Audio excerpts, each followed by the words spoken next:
Hello everyone, welcome to my channel Sunny's garden में आप सभी का स्वागत है। आज हम बात कर रहे हैं एक ऐसे पौधे की जो अपनी खूबसूरती के लिए जाना जाता है और एक ही समय में सैकड़ों से भी ज़्यादा फूल देने के कारण यह पौधा पूरी सर्दियों को हमारी रंगीन बनाए रखता है। तो चलिए बात करते हैं गुलदावरी की।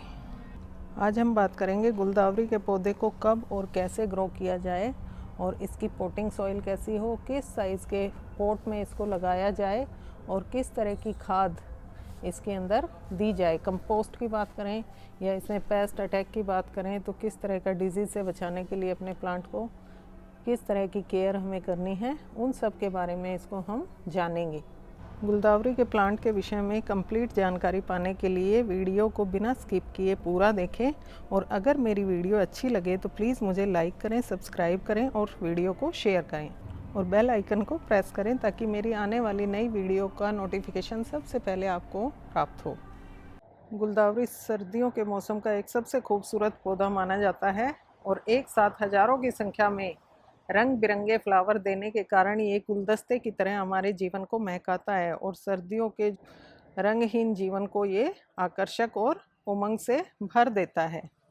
तो आइए जानते हैं इस प्लांट से किस प्रकार हम और अधिक से अधिक फूल ले सकते हैं और अपने फूलों को किस तरह से लॉन्ग टाइम तक बनाए रख सकते हैं। सबसे पहले हम बात करते हैं तुलसी के पौधे को कैसे ग्रो किया जाए।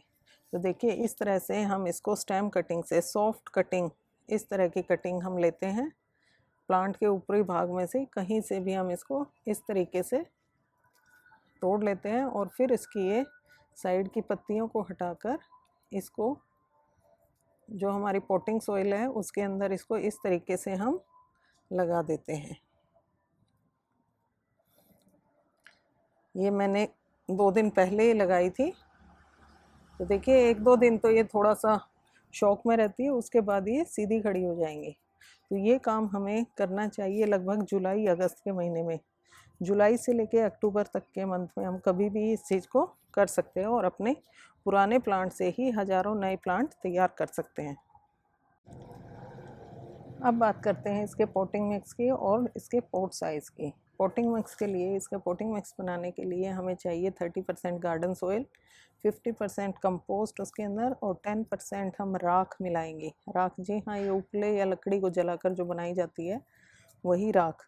राख इसलिए इम्पोर्टेंट है क्योंकि ये प्लांट हमारा ओवर वाटरिंग की वजह से फंगस का शिकार जल्दी हो जाता है। तो राख एक नेचुरल फंगीसाइड है जो हमारे प्लांट को फंगस से बचाती है। आगे बात करते हैं इसके पॉट साइज़ की। तो पॉट साइज़ इसको हम 8 इंच के पॉट से लेकर इस तरह के प्लास्टिक पॉट, सीमेंटेड पॉट और क्ले पॉट, किसी भी तरह के पॉट में हम उगा सकते हैं। तो 8 इंच से लेकर हम इसको ये 12 इंची तक के किसी भी साइज़ के पॉट में इसको आसानी से ग्रो कर सकते हैं।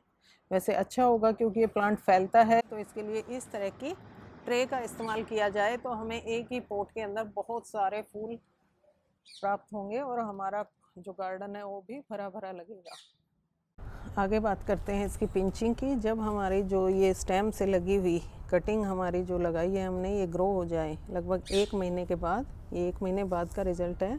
जब ये ग्रो करने लगे तो इसकी पिंचिंग करना आवश्यक है। इस तरह के पिंचिंग मीन्स होता है कि ऊपर की जो टिप्स की हमारी 3 या 4 पत्तियां हैं उसको इस तरीके से हम तोड़कर प्लांट से अलग कर दें। इससे क्या होगा कि जहाँ से हमने इसको कट किया है यहाँ से एक साथ हमारी 3 या 4 स्टेम और निकलेंगे, जिससे हमारा पौधा जो है वो घना घना और भरा भरा हो जाएगा। पिंचिंग का काम दोस्तों हम अक्टूबर स्टार्टिंग से लेके 15 नवंबर तक आसानी से कर सकते हैं। उसके बाद आप देखते हो कि इसके अंदर 15 नवंबर के बाद इस प्लांट में बर्ड बननी स्टार्ट हो जाती है। अगर आपका पौधा सिंगल स्टेम पे चल रहा है, जैसे कि ये देखिए इस पौधे की मैंने पिंचिंग नहीं की थी, एक सिंगल स्टेम पे मैंने स्टार्ट किया था।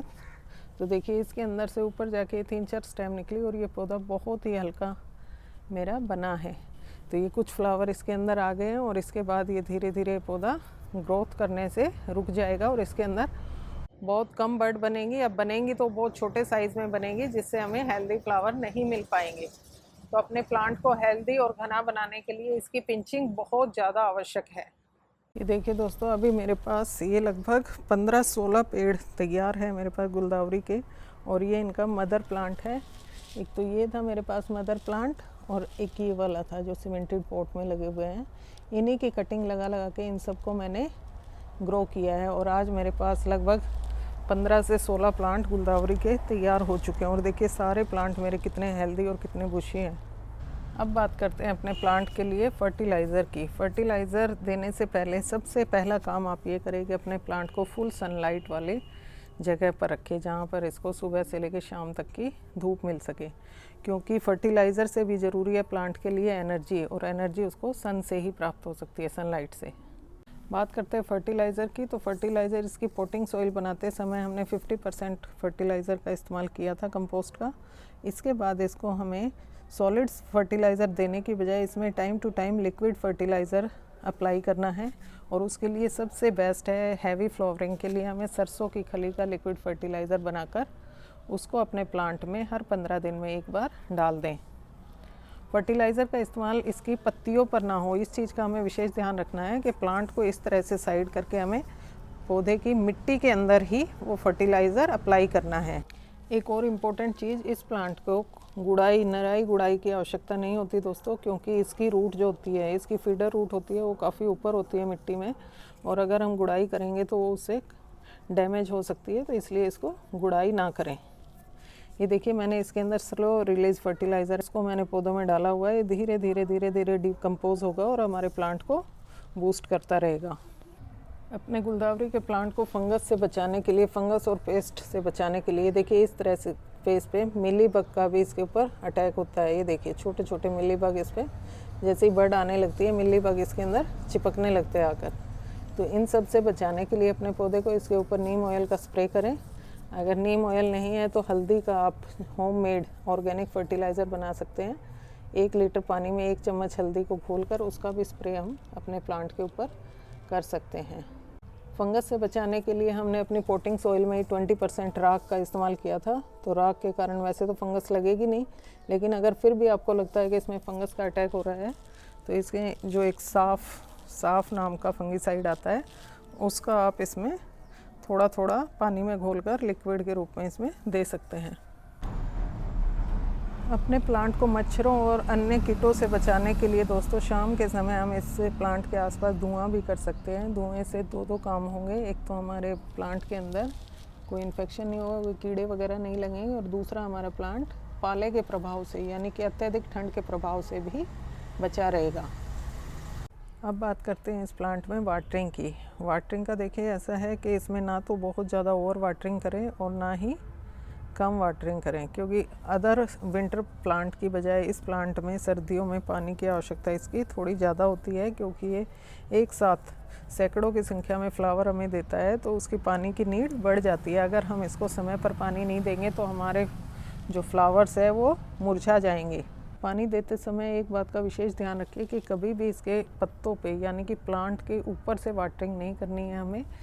वाटर जब भी दे प्लांट को, वाटरिंग जब भी करें उसकी सॉइल में करें नीचे, और बहुत ही ध्यान से करें, क्योंकि पत्तों के ऊपर यदि पानी गिरेगा तो पत्तों पे फंगस लग जाएगी, और अगर फूलों के ऊपर पानी गिरा तो फूल हमारे क्या है पानी को ऑब्ज़र्व कर लेते हैं और फिर धीरे धीरे वो सड़ जाते हैं, और सड़ के सारा प्लांट हमारा ख़राब हो जाता है। तो पानी का विशेष रूप से ध्यानपूर्वक इसके ऊपर अप्लाई करें। अगला स्टेप है दोस्तों हमारा, इस प्लांट की नीचे से हमेशा केयर करते रहें, नीचे से देखते रहें। नीचे इसकी पत्तियां जो पत्तियां इसकी सूखती जाती है या मिट्टी से जो टच कर रही हैं उनको हमें इस तरीके से तोड़कर निकाल देना है, क्योंकि अगर वो पत्तियां मिट्टी से टच होंगी तो प्लांट में फंगस लग सकता है। और दूसरी चीज़, इसको नीचे से इस तरीके से हम चेक करते रहें कि इसके ऊपर कोई कीट का प्रभाव तो नहीं है, कोई कीड़े वगैरह तो नहीं लग रहे हैं, तो उसको भी समय समय पर चेक करते रहें। अगली चीज़ है, जैसे ही हमारा पौधा जो है वो बर्डिंग पे आता है, यानी कि उसके अंदर बर्ड्स निकलने लगती है, तो आप देखेंगे कि वो कुछ ही हफ्ते के बाद फूल खिलने लग जाएंगे, और हमारा पौधा फूल इतनी ज़्यादा संख्या में होते हैं कि उसके वजन से हमारा पौधा ऐसे नीचे की तरफ झुक जाता है, और झुकने से वो टूट भी सकता है। तो पौधे के साथ ऐसी हालत ना हो, तो उससे पहले ही उसके लिए हमें थोड़ा उसको प्रोटेक्शन देना होगा। और प्रोटेक्शन के लिए इस तरह से ये बाँस की स्टिक हमें लेकर उसको प्लांट के चारों तरफ इस तरीके से मिट्टी के अंदर धंसा देना है, और फिर इसको एक धागे से बांध देना है। देखिए इस तरीके से एक प्लांट में कम से कम 4 स्टिक हमें लगानी है, और उसके बाद कोई भी धागा लेकर, किसी भी तरह का धागा लेकर इसको स्टिक के सहारे उसको बांध देना है। देखिए इसमें मैंने ये बांध रखा है। ये मैंने पूजा वाला धागा इस्तेमाल किया है क्योंकि वैसा धागा मेरे पास था नहीं, तो पूजा वाली जो मोली होती है उससे मैंने इस प्लांट को बांध दिया है। अब ये प्लांट हमारा आसानी से ब्लूम कर सकता है। अब बात करते हैं इस प्लांट की फ्लावरिंग की। दोस्तों इस प्लांट में अधिक से अधिक फ्लावर लेने के लिए हमें इसके अंदर time to time humic acid, homemade humic acid का स्प्रे करना होगा। हाँ, होममेड ह्यूमिक एसिड का वीडियो मैं जल्द ही आपको अवेलेबल कराऊंगी, जो कि हमारे किचन वेस्ट से, किचन के बचे हुए सामान से बनाया गया है। अगर ह्यूमिक एसिड को हम मार्केट से परचेज़ करने जाएंगे तो 200 ml की बोतल ही हमें लगभग 200 से 250 रुपये की पड़ेगी, और मैं आपको एक फ्री का होममेड ह्यूमिक एसिड की रेसिपी अवेलेबल कराऊंगी। ह्यूमिक एसिड को हम अपने सभी तरह के फ्लावर के प्लांट्स के ऊपर अप्लाई कर सकते हैं, उसका स्प्रे कर सकते हैं टाइम टू टाइम। उससे देखेंगे कि हमारे प्लांट्स को अधिक से अधिक फ्लावर देने की कैपेसिटी हमारे प्लांट की बनेगी और हमारा प्लांट पूरी तरह फूलों से भर जाएगा। अब बात करते हैं फूल खिलने के बाद उनको लंबे समय तक कैसे बनाए रखें। तो आप देखेंगे कि जब हमारे जिस तरह से ये अभी मेरे कुछ फ्लावर खिलने लगे हैं, कुछ पूरी तरह खिल चुके हैं और कुछ अभी खिल रहे हैं और कुछ अभी बर्ड्स के रूप में ही डेवलप हो रहे हैं। तो जब ये फ्लावर पूरी तरह से खिल जाएंगे तो इसको हमें सेमी शेड एरिया में रखना है, क्योंकि फुल सनलाइट में अगर रखेंगे तो हमारे फ्लावर जल्दी मुरझा जाएंगे, जल्दी से ये फेड हो जाएंगे।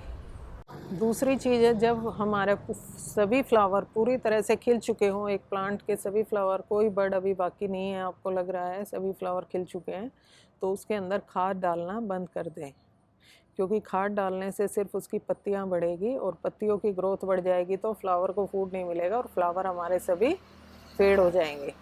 तीसरी चीज़ है, जितने भी हमारे फेडेड फ्लावर है, यानी कि जो मुरझाए हुए सूखे हुए फ्लावर है, उनको समय से पिंच कर दें। उनको हर दूसरे तीसरे दिन आप अपने प्लांट को चेक करें और उनको पिंच करते रहें, ताकि वो हमारे प्लांट की एनर्जी को वेस्ट ना करें, क्योंकि प्लांट उनको एनर्जी देता रहेगा और वो फ्लावर हमारे प्लांट की एनर्जी को अपने सीड प्रोडक्शन में लगाते रहेंगे, और जो हमारे दूसरे फ्लावर हैं उनको पूरा फूड नहीं मिलेगा, जिससे हमारे फ्लावर्स जल्दी फेड हो जाएंगे। तो फ्लावर्स को लंबे समय तक बनाए रखने के लिए जो डेड फ्लावर्स हैं उनकी पिंचिंग करते रहें। तो दोस्तों ये था मेरा गुलदावरी से संबंधित कंप्लीट वीडियो। अगर इस वीडियो से संबंधित कोई भी क्वेरीज़ या कोई क्वेश्चन आपके मन में है तो प्लीज़ मुझे कमेंट्स बॉक्स में जाकर कमेंट्स करें, और अगर मेरा वीडियो अच्छा लगा है तो प्लीज़ इसे लाइक करें, सब्सक्राइब करें। Thank you.